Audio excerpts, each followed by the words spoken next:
Hello everyone, my name is Snowball, or SnowballSMB, doesn't really matter, and this is going to be Cassette Beasts Pure the Unknown. Cassette Beasts is a monster collecting RPG crossed with 3D platformer, and Pure the Unknown was the first large-scale DLC that the game got. I am going to real quick do a thing that is not part of the run, it's just prep. And joining me on comms today is... Euni, hi. Yeah, I'm commentating. I'm super excited to do this run. Yeah, so I need to real quick remaster my All-Seer tape up to Trifinx because Trifinx is kind of busted for this run. Time is going to start when I walk out the door, so let's just get everything going in 5, 4, 3, 2, 1, go. So the first order of business, I am going to run over to the town hall and grab 1 chemistry mod and 2 fusion meter mods. Fusion meter is a really cool mechanic to the battle system that we'll explain a little bit later because it is not something that we really have to worry about yet. Like, what?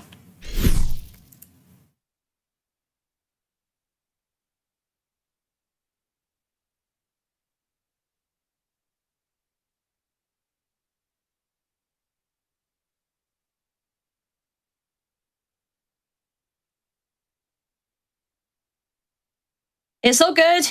It's all good.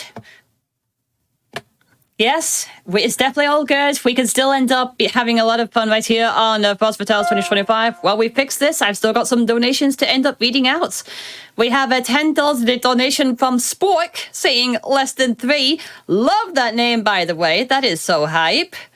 So this is amazing. We have a $50 donation from Umorg T-Burn saying, absolutely loving these runs. Happy Friday, y'all. Yes, happy Friday indeed. Let's go ahead and do that right there. And we also have a $10 donation from Valeria Asteria saying, it's my first time being able to donate to an event, and what better way than to help JPEG live the Snufkin cosplay best life. Yes. Come on, we are getting very close towards the $1,500 mark on the Snufkin cosplay. We can absolutely do this, chat. So JPEG does need time to end up dressing up as Snufkin, but when this gets being done, it will look absolutely beautiful in the green drape and the big hat and everything like that. You saw the toy in the prize segments. We want to see her look just like that. That'd be so fantastic. I would love this to get met. Exclamation mark donate in the chat. Let's make that happen. As a reminder, we're also raising money for the National Women's Law Centre. So the National Women's Law Centre fights for gender justice in the courts, in public policy, and in our society, working across the issues that are essential to the lives of women and girls. They use the law in all of its forms to change culture and drive solutions to the gender inequity that shapes our society and to break down the barriers that harm all of us, especially women of colour, LGBTQ plus people, and low-income women and families. You can learn more about their incredible work by typing exclamation mark NWLC in the chat. And it looks like the tape is ready to have the pause button released, so let's go back to Cassette Beasts with SnowballSMB.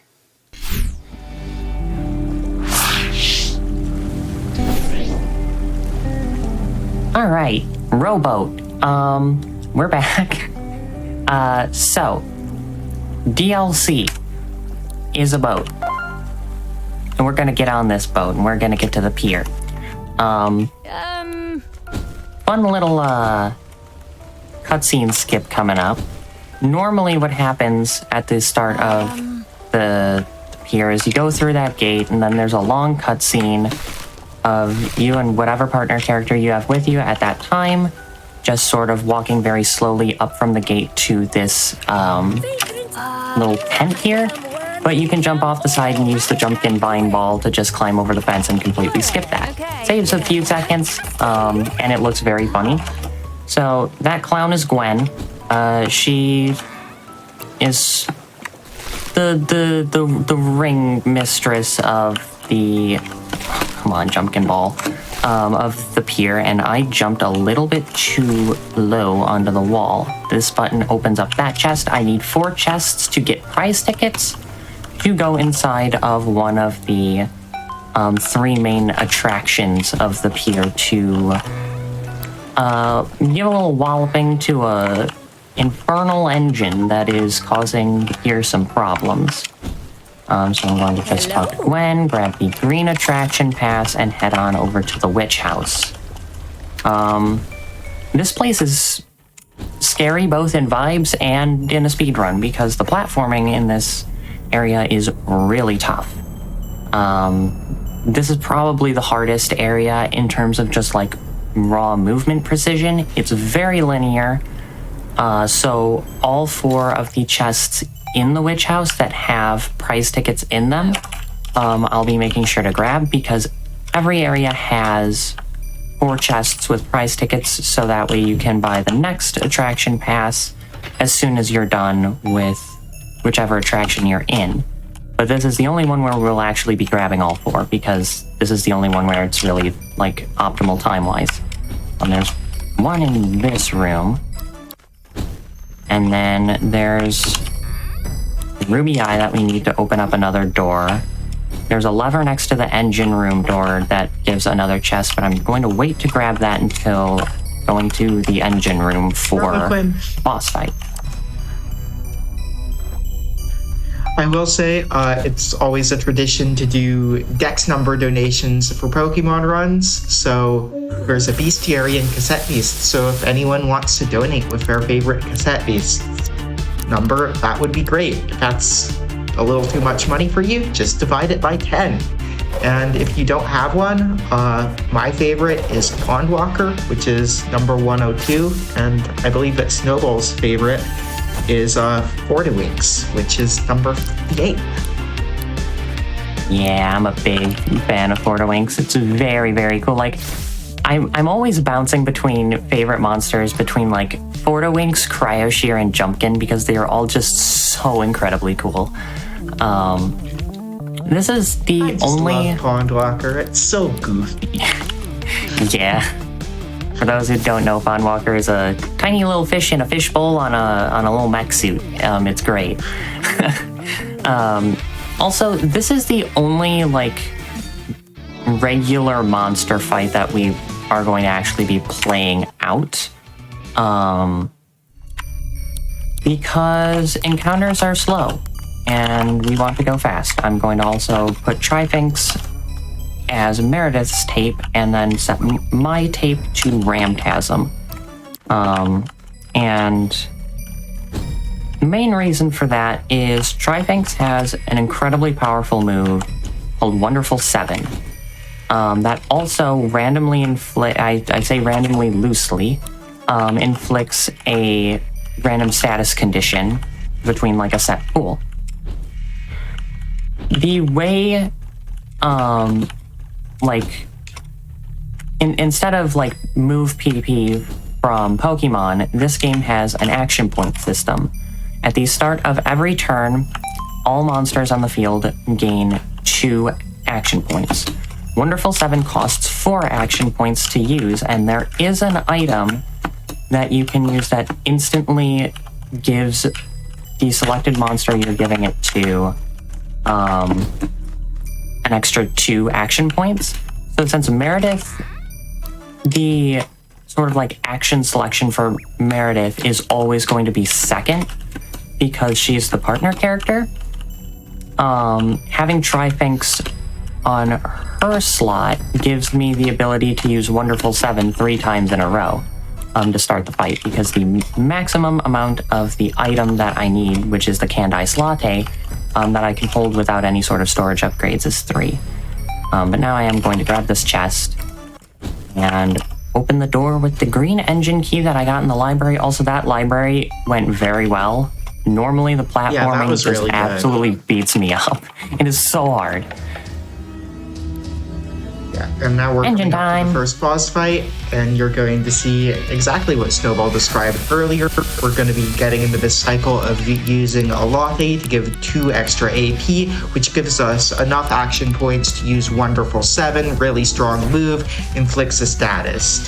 Snowball mentioned that the random status is kind of a suggestion. This run is seeded, and not every random event is completely controllable. For instance, all the enemies on the overworld are in fact random, but the statuses that Wonderful 7 inflicts are not random, and we're specifically looking for statuses like Burn, Poison, Leech, which do chip damage over time. Chip damage is quite powerful in this game.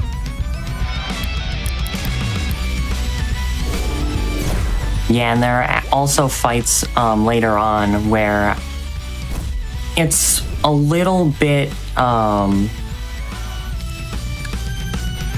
important that I make sure I'm using specific moves at specific points, or else bad things could happen. I'm going to heal. Yeah, you're going to see a was not boss supposed to using shooting star there. ultimate up here. When a boss reaches full action points, it's going to do an ultimate attack, which is very powerful. And I think it's a non-issue here because it's just going to attack the monster that we are using less, I believe. I think so. But Yeah, I wasn't supposed to shooting star when I did. So that won't be an issue. It'll just take like an extra turn or two.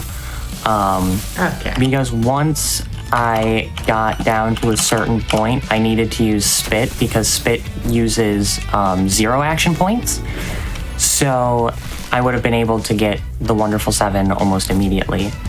But I accidentally used Shooting Star, not that big a deal, still got the Leeched, and now I've got Tin Bolt in here. Now I can Shooting Star because I've got Leeched on it. And the chip damage should be enough to take out the first engine.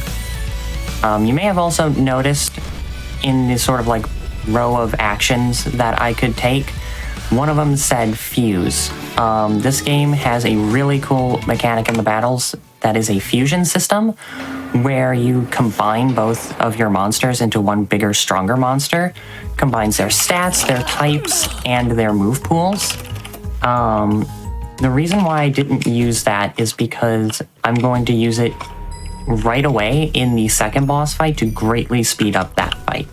But first, I'm going to run over to this little campfire and heal, because my team got a little bit beat up.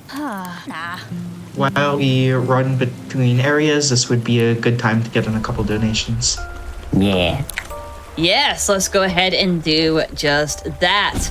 So we have a $50 donation from Matrix17 saying the hospitals in between game segments have brought me so much joy. I just had to donate to share what an amazing job the GDQ crew have been doing to put this event together. Yes, thank you very much. It has indeed been so hype.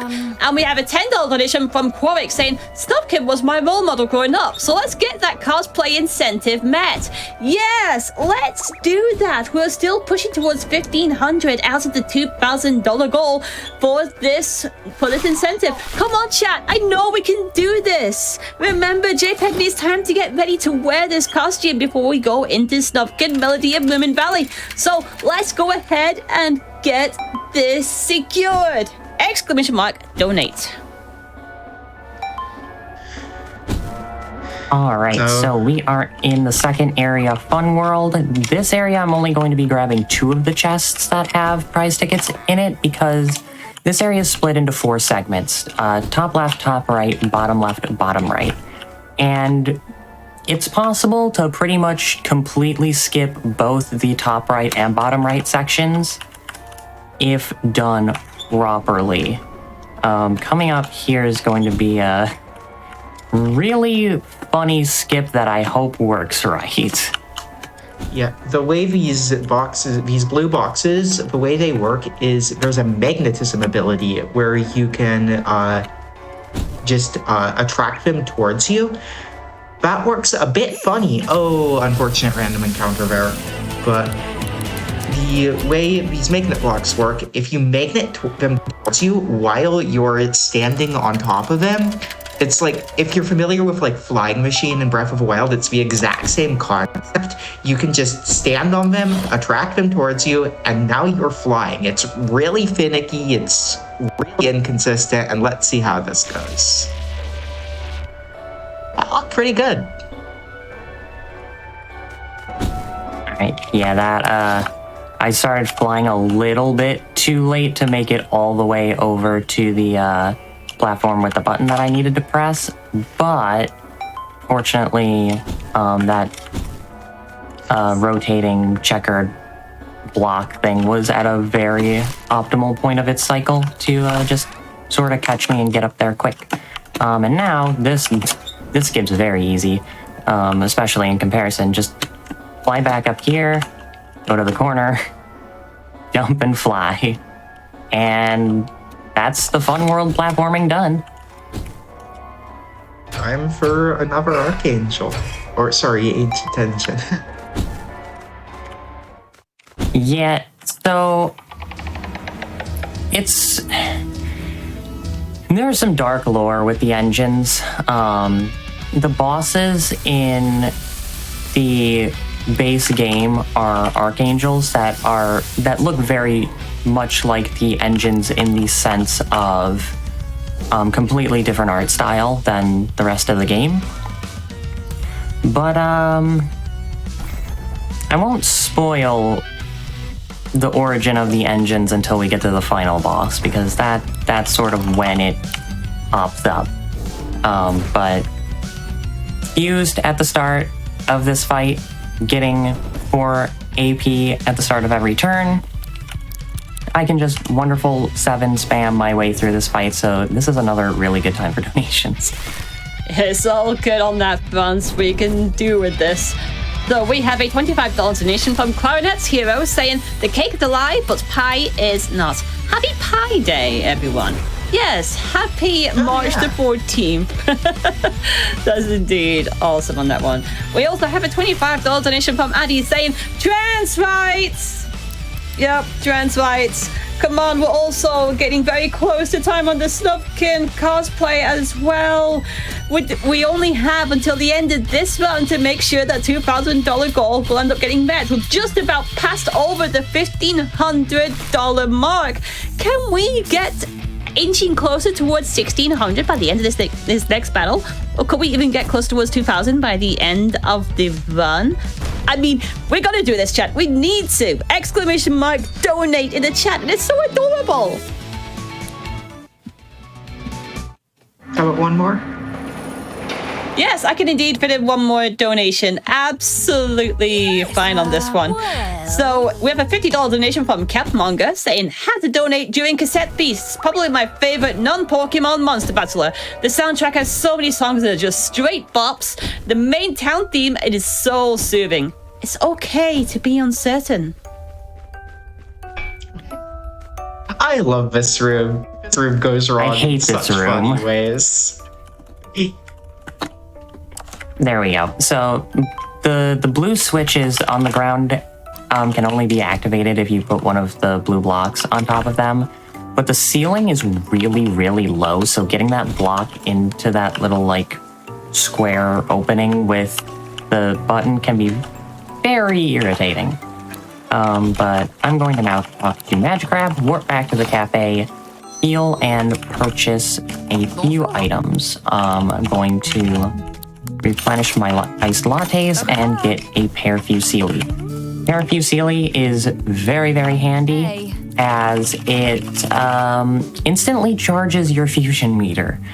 And the final boss of Pure the Unknown is really, really slow if you can't instantly fuse.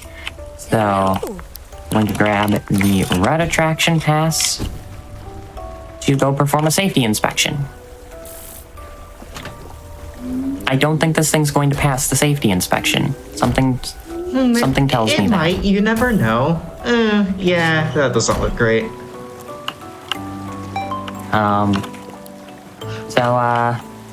We have to climb this thing now because the third and final area over here, Cosmic Zone. This area is really cool, but can be very annoying because there are 2 instances of optimally getting electro block flying things to work, and half the time that trick just doesn't really want to work because of the physics with these electro blocks. Also, they're like so funky. Seriously? Yeah, sometimes the partner characters also can just completely throw electro blocks off the side of ledges, so let's try that again. No, you go in the hole. So now I've got the lunar key, so I'm going to have to go all the way to the left side of this big room. But you usually have to go like right and up, and it's slow, but we can just do that to skip going right and then up and then all the way back. Also, this area is very hard to move efficiently through because there are like everything that can show up in the overworld loves to aggro you whenever it gets the chance. Yeah, we haven't seen a Charlatan encounter yet, which is very nice, but they really are the nemesis of this run. Yeah, Charloquin, they don't like full-on aggro like Minor Tom and Allseer. They will just run up to you and just stop right in front of you, and it's so frustrating with how narrow a lot of these walkways are. Fortunately, I've been able to trick most of them into just walking off of the platforms. Now I've got the solar key. So... Dang it. Well, at least I got the Charloquin out of the way. At least so that's still faster than getting the encounter.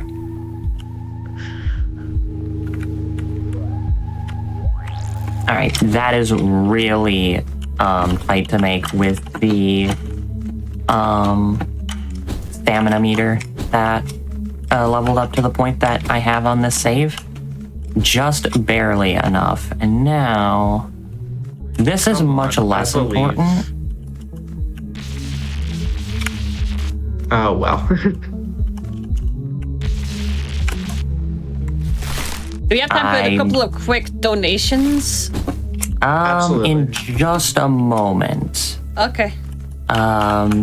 There's a really cool room coming up here that Oh, I forgot about this. it's usually you have to like keep going up and over and back and around, but the Jumpkin Vine Ball lets you just climb up this wall and you skip literally everything. I don't know how I didn't hit that Minor Tom to get an encounter. Okay, that went much better than it probably should have, and now that we're just heading to the engine room, now is a good time for some more donations. Alright, we can do this. So we have a $25 donation from Gondor saying, need the Snufkin outfit. Indeed we do. We are almost approaching the $1,700 mark on the Snufkin cosplay incentive. We're getting so close. Exclamation mark donate. Attach that to that incentive, and we will end up seeing that gorgeous green outfit right there for Snufkin, Melody of Moomin Valley. This boss is very similar to the first boss. We're just going to be alternating lattes and Wonderful 7 again, so you can get another donation or two in. Oh, I can do this, no problem. We have a $100 donation from Anonymous with no comments. Thank you very much on that. We also have a $10 donation from Prometheus saying, thank you for this wonderful event for a great cause. You're making me smile after a long day at work every time. Glad to hear about that. And we also have a $50 donation from Teppy42 with an anime smiley face. Yeah, let's get some anime smiley faces in the chat. Let's do this. All right, so one very important difference in the sort of type matchup system in this game compared to something like Pokemon is while there is super effective and not very effective damage, it's very minimal. What's more important about type matchups is the status conditions that various type matchups inflict. So since my Trifinx is a bootleg Astral type, bootleg being this game's version of shinies and coming in a ton of different colors for every type in the game. Since it's an Astral type, anytime that it gets hit by an Astral type move, it will get the AP boost status condition, which pretty much what that does is at the start of every turn, instead of getting 3 action points, or instead of getting 2 action points at the start of every turn, my Trifinx will get 3. So since Raven is an Astral type engine, whenever it uses something like Smack or Gear Shear, that is, the type of the move is determined based on the type of the user, it will get the AP boost status effect, which is very, very strong for just being able to chain Wonderful Sevens more efficiently after I run out of the iced lattes. But this fight is coming up to an end, which means it's nearly final boss time. I'm going to just Galactic Beatdown, and then that should be enough to defeat Raven. I'm going to stop by the campfire on the pier very quickly to heal, and then we're going to go talk to Gwen, because after the first 2 engines, Gwen showed up in the engine rooms, and, you know, it's like, thanks for doing that. But this time, she's not there. Surely this is fine. Yeah, surely. What could possibly go wrong? So, bit of a lore drop. Gwen's an archangel. Not only is she an archangel, but she used to be friends with the sort of like main villain of the base game, but is now just sort of vibing on the pier. Also, she created the infernal engines out of humans that she lured to the pier before. So, very happy plotline, you know. Now we have to go fight her. And this form is not her like true form. Her true form is this. This fight is quite carefully rooted. Gwen has some moves that will just summon Charloquins or use random moves and can be very erratic and slow down the fight, so we're going to use Taunt right off the bat to make sure she cannot use status moves. Yeah, so instantly, Be Random is effectively this game's version of Metronome. So that can be problematic. Clown for help summons 2 Charloquins to her side of the field. That's slow because then each of the Charloquins get turns, and that's just long. Also, I have to be very careful about managing both using Taunt again and... Yes, Wonderful 7, and setting up an elemental wall. Because an elemental wall will completely block her ultimate move from working on us, and the reason why that's significant is not because it's a very powerful damaging move. Her ultimate move, Topsy-Turvy, will always land monsters hit by it confused. And in this game, the way confusion works is you'll just have a random chance of using a completely different move than the one you selected. And that causes this fight to spiral out of control very, very quickly. So She's gonna neutralize. I am going to use Taunt, and then I am going to heal. After that, I will get back to spamming good old wonderful 7. So, item, rewind, heal. And then she's gonna use Waterworks. Also, I absolutely adore the OST. Also, I lied. I'm going to Taunt and then Elemental Wall. The OST for Gwen's boss fight, at least the second phase, is probably my favorite track in the whole OST. And the first phase is also really, really good. But now that Topsy-Turvy's been blocked, now it's sort of just Wonderful 7. I think it should inflict Berserker again at some point, but just to be safe, I'm going to Taunt again. So time is not going to be immediately after this fight ends. There's going to be about 10 seconds of mashing through text. There's going to be a long, like, green stripe that shows up on the screen that's like, you completed this side quest. When that shows up, that will be time. So be ready for that, as the fight is now over.